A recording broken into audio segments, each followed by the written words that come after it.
satu aspek pilihan raya. Semalam saya ke SPR.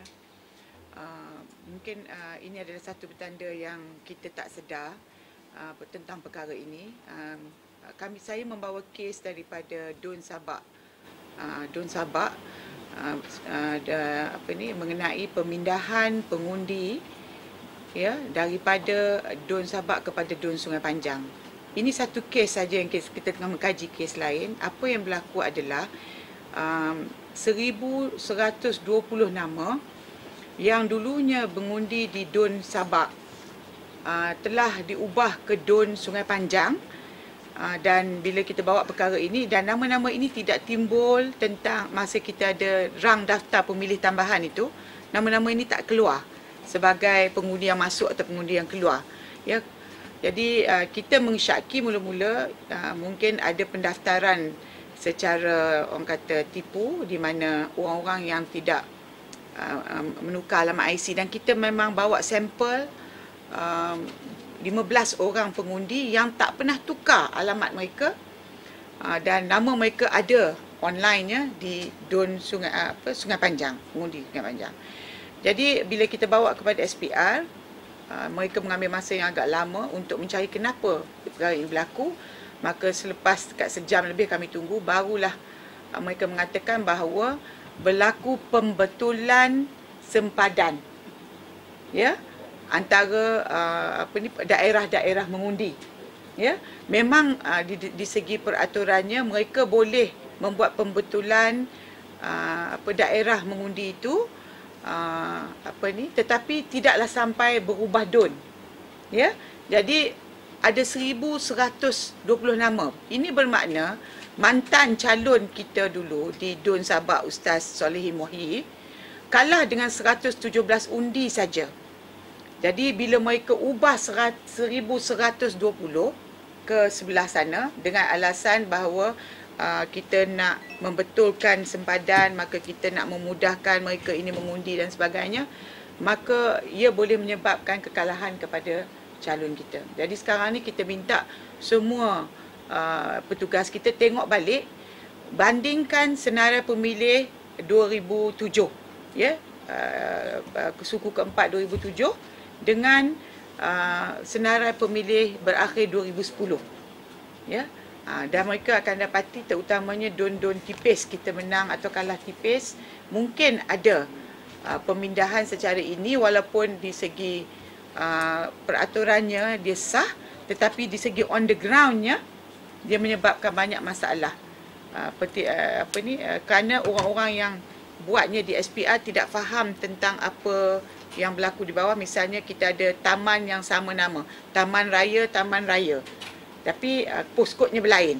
Jadi apabila mereka membuat adjustment ini, maka mereka juga turut mengubah orang-orang yang jauh daripada daerah mengundi itu untuk mengundi di tempat baru kan. Jadi kebimbangan kita adalah orang kita dia tidak akan cek lagi dengan list, kerana pada sangkaan dia tetap akan mengundi tempat yang sama. Ini berlaku di Tenang, Hulu Selangor. Kalau kita ingat kes-kes apabila mereka membuat pembetulan sempadan ini, maka ini berlaku. Jadi kita nak SPR comes clean, di manakah berlaku pembetulan-pembetulan ini lagi ya. Jadi kalau dalam masa terdekat, kalau Julai kita pilihan raya, maka kita tidak sempat membuat bantahan secara yang berkesan lah. Dan mereka meminta pihak-pihak pengundi-pengundi yang dapati mereka tak sepatutnya mengundi jauh daripada rumah mereka dan sebagainya, untuk membuat permohonan bertukar semula balik ke tempat mengundi asal.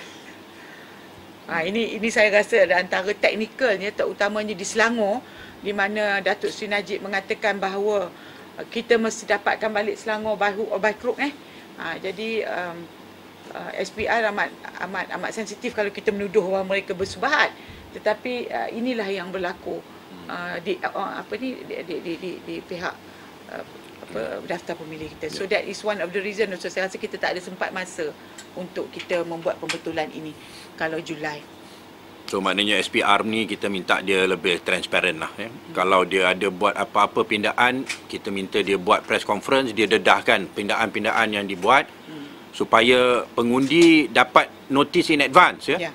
Jangan pada hari mengundi tiba-tiba you find out that they have been transferred to a different area Sabak tu yang Dun apa ni, air tawar tu kan, sungai air tawar tu dengan Sungai Panjang ni bukan dekat tau, ya, agak jauh juga, ya. So itu ianya merupakan kalau tak silap saya dalam parlimen yang berbeza. Berbeza. Parlimen yang berbeza, ya. So daripada parlimen Sabak Bernam pergi ke Sungai Panjang ni adalah parlimen Sungai Besar, Tanjung Karang. Sama ada Sungai Besar ataupun Tanjung Karang, saya pun tak sure, ya. So it's quite kalau Tanjung Karang dia masukkan kepada parlimen Norhoma Dun Khirtoyo, ya. Yang mana Khirtoyo menang itu pun majoriti dia tinggi, ya. Sungai Panjang dia Dun Sungai Panjang is Khirtoyo punya Dun. Sungai apa ni, Khirtoyo menang dengan 5,000, so dia pindahkan pengundi-pengundi PAS semua masuk ke dalam Dun itu supaya tak menjejas kedudukan Khirtoyo kerana dia menang dengan besar dulu, dan pada masa yang sama akan menimbulkan masalah bagi PAS untuk nak menang di Dun yang hampir dimenanginya pada pilihan raya yang lepas. So kita minta SPR bertindak secara profesional, maklumkan, be transparent lah, maklumkan in advance, ya, what you're doing, ya. Jangan pada saat kita pula yang nak kena usaha cari dan sebagainya, ya. Dalam kes di Shah Alam pun kita ada buat bantahan, ya, dan bantahan-bantahan yang kita buat ni tuan-tuan kena faham, ya, dia setiap seorang yang kita bantah kita kena bayar RM10 tau, ya. Ni kerja SPR.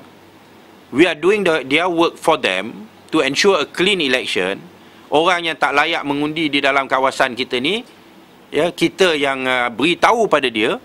Tiba-tiba bila kita beritahu pada dia, kita kena bayar dia RM10. Dan kita kena bawa bukti sekarang. Kita dapat surat. Ya, tapi so dia kata dalam surat dia pula pelik, dia kata kita kena buktikan bahawa orang tu memang tak layak mengundi di kawasan itu. Ya. Ni kerja bodoh, dan kalau kita tak buktikan maka dia kata ya, apa ni, kita punya bantahan akan ditolak, dan lepas tu dia beri warning lagi, dia kata kalau diteruskan dan didapati bahawa kita ni tak betul, kita akan didenda RM200 pula bagi setiap satu, ya, bantahan. Kes ni kita baru sedar sebab biasanya setiap kali setiap kuarter dia ada kita panggil rang daftar pemilih tambahan. Dalam tu kita ada daftar pemilih baru, kita juga ada daftar pemilih yang mohon masuk dan keluar. Jadi nama-nama ini tidak ada di dalam rang daftar pemilih. Itu sebabnya tidak ada bantahan sebelum ini. Apa yang berlaku adalah mereka menyedari bahawa apabila mereka mengetahui bahawa kita ada penambahan dalam beberapa tahun ini 1,000 lebih pengundi, ya, penambahan pengundi. Kemudian mereka melihat jumlah pengundi tidak berubah. Tambah pengundi tapi jumlah pengundi tak berubah. Faham tak?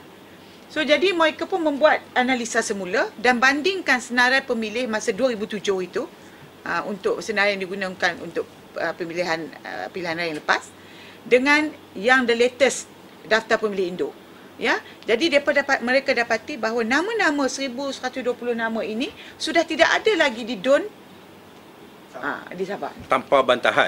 Ianya dipindahkan. Sebab dia oleh SPR. Dipindahkan oleh SPR.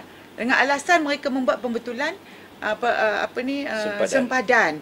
Alasan mereka itu memang kalau kita lihat secara geografiknya mereka nak orang-orang kawasan tertentu ni biar semua mengundi tempat yang sama. Biarlah yang paling terdekat pada dia dan sebagainya. Kalau ada sungai, biarlah yang sebelah sungai ni mengundi di sebelah sana dan sebagainya. Alasan tu ada. Tetapi dalam melakukan kerja-kerja ini, maka mereka telah melakukan orang kata satu perkara yang menyusahkan rakyat, tidak menyenangkan rakyat, ya. Ada yang duduk jauh, makin jauh mengundinya. Tadi kita menunjuk pada mereka contoh seorang yang sudahlah jauh tempat mengundinya. Lepas tu bila diubah ke Dun Sungai Panjang, satu daerah mengundi dalam Sungai Panjang, dia lagi berjauh. Jadi akhirnya apa yang berlaku, kalau mereka ni orang tua, mereka ni orang yang tak ada kenderaan, maka hari itu mereka tidak akan pergi mengundi. Satu. Kedua adalah apabila mereka pergi kerana mereka tidak diberitahu tentang ubahnya tempat daerah mengundi mereka ini, maka pada hari itu bila mereka pergi kepada pusat mengundi, nama mereka tak ada, mereka akan balik. Jadi macam kita berlaku di Gombak pada 2004 hari itu, ya. Dan tentulah kita meraguilah makna dia kerja ini tidak cermat Ya, dan sekarang ini kita pula bertanggungjawab untuk mencari mereka-mereka ini untuk datang kepada SPR memohon semula mereka ini diubah balik kepada tempat yang sepatutnya mereka mengundi. Jadi 1120 jentera mana nak buat kerja ni?